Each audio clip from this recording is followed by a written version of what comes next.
9:40 de la mañana del 1 de noviembre de 1755, Día de Todos los Santos, Portugal fue sacudido por un terremoto que destruyó prácticamente toda la ciudad de Lisboa y se sintió en toda Europa occidental. Se estima que el sismo produjo entre 60.000 y 100.000 muertos. El epicentro fue ubicado en el Océano Atlántico, a unos 200 kilómetros al suroeste de Cabo San Vicente, al sur de Portugal, y su magnitud ha sido estimada en cerca de 9 en la escala de Richter. Este originó un tsunami que, junto a incendios posteriores, arrasó la ciudad. Este sismo, considerado por algunos investigadores como el primer desastre moderno, por haber sido la primera catástrofe que convocó una respuesta coordinada durante las actividades de búsqueda y rescate, así como un esfuerzo planificado en las etapas de rehabilitación y reconstrucción, incluyendo la incorporación de medidas para mitigar los efectos destructores de futuros terremotos. Hoy, la comunidad internacional es consciente de que los esfuerzos de reducción del riesgo de desastre deben integrarse sistemáticamente en las políticas, los planes y los programas de desarrollo sostenible y reducción de la pobreza. El buen gobierno y la reducción de los riesgos de desastre son objetivos que se refuerzan mutuamente. Para poder hacer frente a los desafíos, es preciso redoblar los esfuerzos por dotar a las comunidades y a los países de la capacidad necesaria para controlar el riesgo y reducirlo. Los seres humanos somos tomadores de riesgo, es nuestra naturaleza. Si no fuéramos tomadores de riesgo, no hubiésemos llegado a la luna, no hubiese la aviación, no hubiese la química que tenemos, no hubiese la... O sea, uno toma riesgos. Saca sus cuentas y uno dice, sí, claro, la relación costo-beneficio de este riesgo que voy a tomar me invita a darle el paso.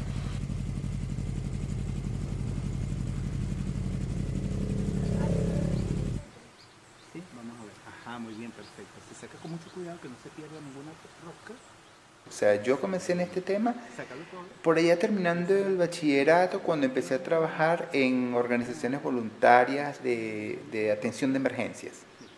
Estaba yo muy joven, vivía cerca de Barquisimeto y bueno, ya me apasionaba la cosa ahí de los grupos de rescate y la defensa civil, y empecé a trabajar en aquel momento en eso, ¿no? Claro, el enfoque en aquel momento era el accidente de tránsito, el perdido, el avión que se caía. Luego de eso vengo para Mérida a estudiar. Aquí me dediqué así con pasión absoluta a ese tema. Mérida tiene una trayectoria en voluntariado, en organizaciones voluntarias muy dilatada, muy reconocida. Aquí hay organizaciones voluntarias como el Grupo de Rescate Domingo Peña, con quien mantengo una relación de amistad muy cercana. Como te digo, yo he vivido este tema de riesgo tanto en el mundo de las operaciones, del rescate, sacando a la gente y apoyando y no sé qué, como el mundo ahorita en este ámbito que es mucho más de ordenación, de articulación de actores, mirando el tema desde el punto de vista de la sostenibilidad. En ambos casos, cuando se ha logrado dar pasos que han incidido genuinamente en que una persona que estuvo en una situación muy difícil y que hoy por hoy está viva, y a veces me ha pasado, son de las cosas más gratificantes que me ha tocado en la vida, es toparme con una persona que en algún momento uno ayudó en el momento y hoy por hoy todavía te llama y te saluda, y eso es verdaderamente muy gratificante. Pero también ocurre lo contrario. En ocasiones, yo creo que debe ser como los médicos, ¿no? Se tomaron decisiones, uno obró sobre la mejor, o sea, creyendo fehacientemente que uno está haciendo lo mejor, pero a rato las cosas no funcionaron. Y entonces, eso genera unos conflictos muy grandes. En lo personal, no son cosas académicas, sino conflictos personales muy grandes. Yo creo que Mérida es la única experiencia que conozco donde hay 30 años de trabajo ininterrumpido, donde se han hecho 6 o 7 estrategias bien caracterizadas y distintas. Probemos por este lado, tardamos 5 años en esa estrategia y luego fuimos y medimos qué impacto está teniendo esto y los resultados fueron malos. Entonces cambiamos otra estrategia. En este momento Mérida yo creo que tiene un camino muy largo y mucha experiencia que, si bien no nos dice claramente por dónde es, sabemos por dónde ir. Guarda esto, se le quitan estos dos cables y se guarda esto. Déjame la idea de ti. Agarra la gomita, no puedo dejarte. Paralelamente verdaderamente yo me dedicaba al rescate y de hobby estudiaba ingeniería. O sea, yo en la medida que podía iba sacando mis materias porque trabajaba con muchísimo ahínco el tema del rescate y el salvamento. Ya terminando mi pregrado, empiezo a ver que era como interesante trabajar un poquito modelos. Yo trabajaba en estocástica, en modelado matemático, en investigación de operaciones. Entonces, trabajamos un poquito durante algunos años haciendo modelos de búsqueda, de cómo se pudiese optimizar la cosa, de que a la hora que el avión perdido, cómo lo buscamos, a la persona. Un poquito de herramientas matemáticas orientadas al tema de las emergencias, ¿no? Y en la medida que yo me fui metiendo en ese tema, fuimos estudiando un poco más yo me topé, chico, con el hecho de que llega un momento en que los modelos no dan abasto para resolver la complejidad que hay detrás de estos asuntos, ¿no? Así como comentamos antes que el tema del riesgo y los desastres se ha ido haciendo cada vez más complejo, asimismo uno comenzaba a ver de que los modelos se iban haciendo cada vez más difíciles, eran pura no linealidad, o sea, pura complejidad allí, y llega un momento en que la matemática como que se te agota, particularmente si tú estás comprometido con resolver cosas, no con escribir artículos, sino con tratar de hacer cosas.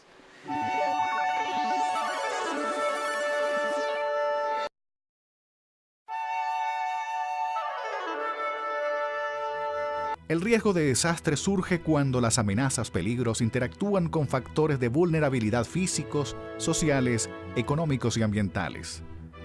Los fenómenos de origen hidrometeorológico constituyen la gran mayoría de los desastres.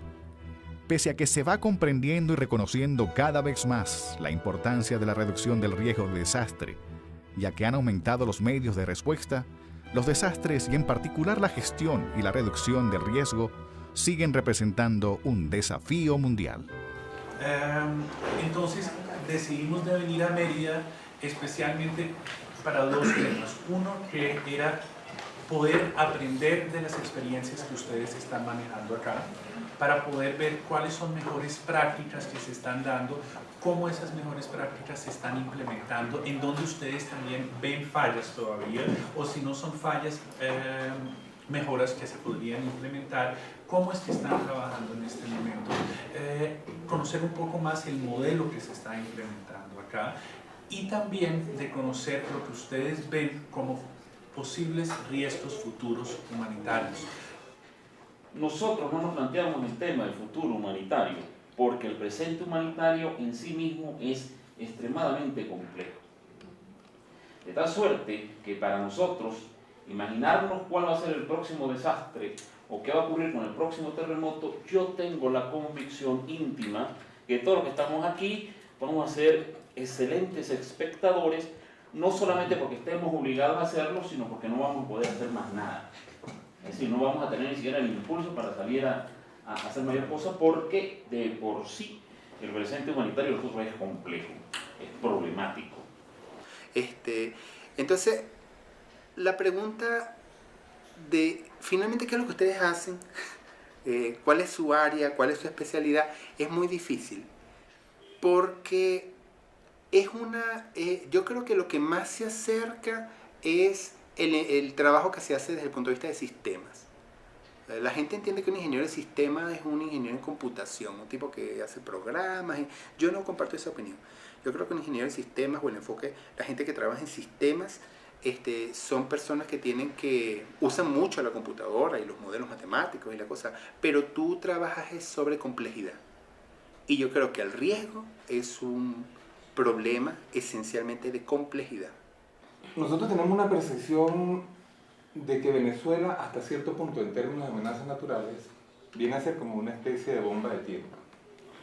Porque el país, o casi el 80% del país, de la población del país, estamos hablando de unos 15, 16 millones de personas, viven sobre una franja estrecha que se conoce con el nombre del Sistema de Fallas Principal de Venezuela, que está integrado por la falla de Boconó, el sistema de fallas de San Sebastián y el sistema de fallas del Pilar, que no están catalogadas en el mundo como las fallas más importantes ni las que generan los terremotos más grandes. Están en el orden de terremotos de magnitud 6 hasta magnitud 7 aproximadamente, pero todas nuestras principales ciudades básicamente están colocadas sobre ese sistema de fallas. O sea, si tú comienzas desde el occidente, te encuentras con San Cristóbal, Mérida, La Grita, todos los pueblos de los Andes, Barquisimeto, Valencia, Caracas, todas las ciudades. Porque uno entiende que ya el desastre, la ocurrencia de ese evento adverso, no es una cosa que ocurre de un momento para otro, sin que nadie se lo espere, sino que es un proceso de construcción social, un proceso que se va desarrollando en la medida en que nosotros desarrollamos formas de ocupación y uso del entorno en las cuales no se toma en cuenta para nada los condicionantes que nos impone el entorno para nosotros desarrollar lo que sea que queremos desarrollar. Por un lado está el riesgo, con su caracterización en términos de amenazas y vulnerabilidad, pero por el otro lado tenemos la responsabilidad. Aquí le imputamos la responsabilidad de las condiciones de vulnerabilidad en las cuales nosotros estamos viviendo. Y allí es muy fácil decir que la culpa es de la vaca. Sí, siempre se va a imputar la culpa para un lado o para el otro. Hubo un salto muy importante en el tema del riesgo, en el tratamiento de los desastres, en el entendimiento de estos fenómenos, con la modernidad. Con la modernidad llega un momento en que la gente entiende que, mira, que ya no se salta de ese discurso, digamos, providencialista, que es algo que te viene de arriba, que tú no tienes mayor incidencia, y se comienzan a dar cuestionamientos sobre, mira, no, yo creo que somos nosotros mismos en la manera como ocupamos y la manera como estamos haciendo las cosas. Investigaciones que hemos hecho, las que hicimos en Santa Cruz, nos dan a entender cosas, o sea, cosas que uno dice, mira, y uno entiende que la comunidad es un experimento. Ok, Santa Cruz pasó lo que pasó y la gente que falleció, mucha de esa gente era afuera. Ok, porque de alguna manera la comunidad entendía que eso pasaba y eso podía pasar y efectivamente pasó. Pero nos da a entender también cómo nosotros muchas veces nos colocamos esa indumentaria de investigadores y vamos a proponer cosas muchas veces alejadas de esa realidad. Entonces hay que hacer una fusión entre la oralidad de ese conocimiento muy particular de la localidad con la academia. Bueno, en realidad creo yo que fusionar el conocimiento. Creo que eso es un reto y puede ser una amenaza si no se maneja bien. ¿Cómo lo ven también? O sea, esas amenazas, principalmente en Mérida, ¿cuáles son las amenazas que se han identificado y las cuales se están haciendo prevención frente a ellas? Fuera de la parte sísmica, que Jaime hizo una síntesis muy apretada, pero muy buena. Yo creo que el problema relacionado aquí con amenazas naturales, no debemos hablar de riesgos naturales, los riesgos nunca son naturales, lo que son naturales son las amenazas. Tienen que ver con lo que señalaba Jaime. El 80 y pico % de las grandes ciudades urbanas están ubicadas sobre abanicos aluviales.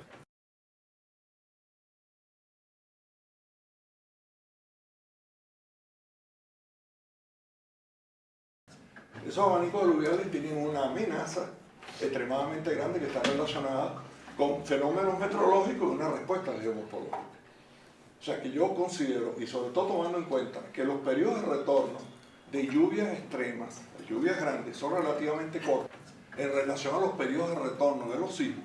Yo opinando que realmente la parte hidrometeorológica, con sus efectos geomorfológicos, pudiera ser la amenaza natural más grave que nosotros tenemos. Estamos encontrando. Yo les iba a pedir, pero no se los voy a pedir ahorita, que midiéramos un poquito más o menos de qué se trata, para que ustedes calculen más o menos cuál es el potencial de arrastre de sedimentos que puede tener la obra. La medida es elemental, es medir desde aquí hasta allá, ¿verdad? Si tú mides uno de las columnas, puedes tener una idea, ¿verdad? Desde aquí hasta allá son 5 metros de profundidad y el llenado se dio como hasta allá.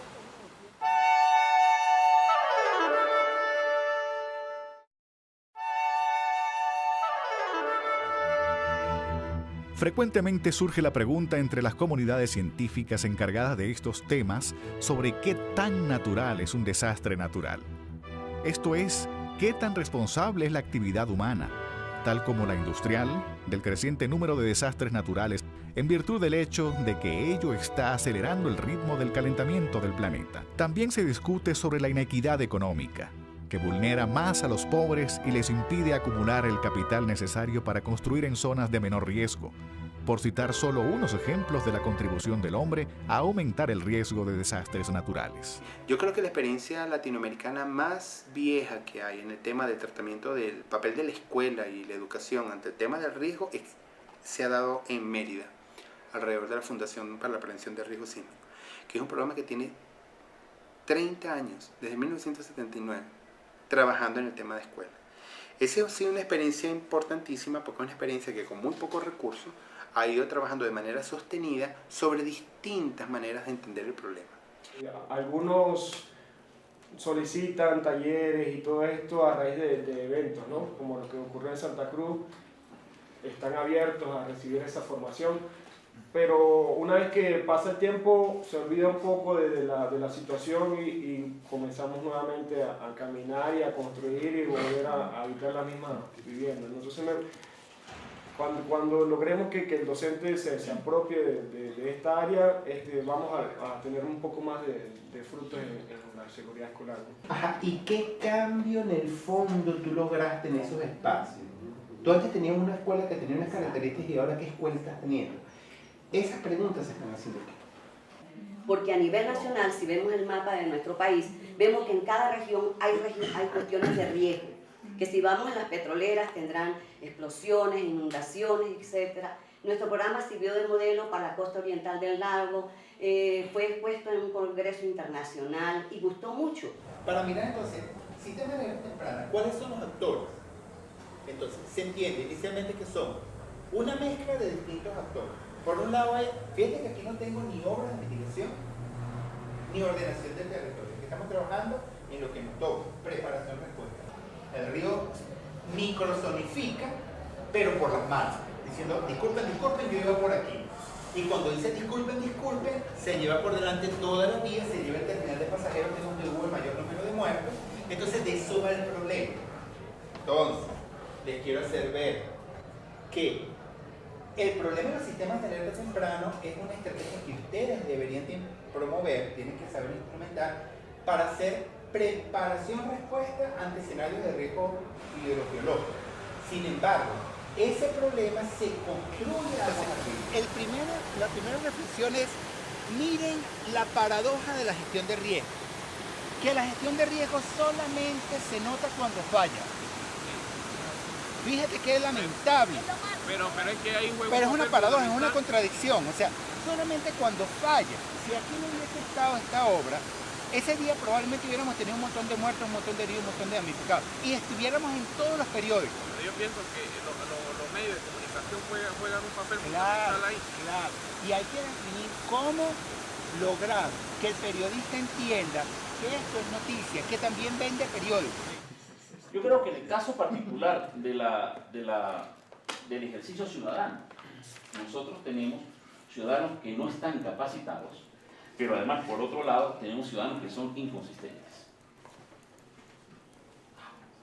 Y me voy a explicar. ¿Cuántos de nosotros usan el cinturón de seguridad? Ninguno. Uno va como caminando y de repente se abre un espacio y ya vamos a trabajar aquí, y entonces de repente esos espacios son temporales. Se abren en función de que ocurren unos eventos, penosamente es así. No hemos logrado hacerlo por otra vía.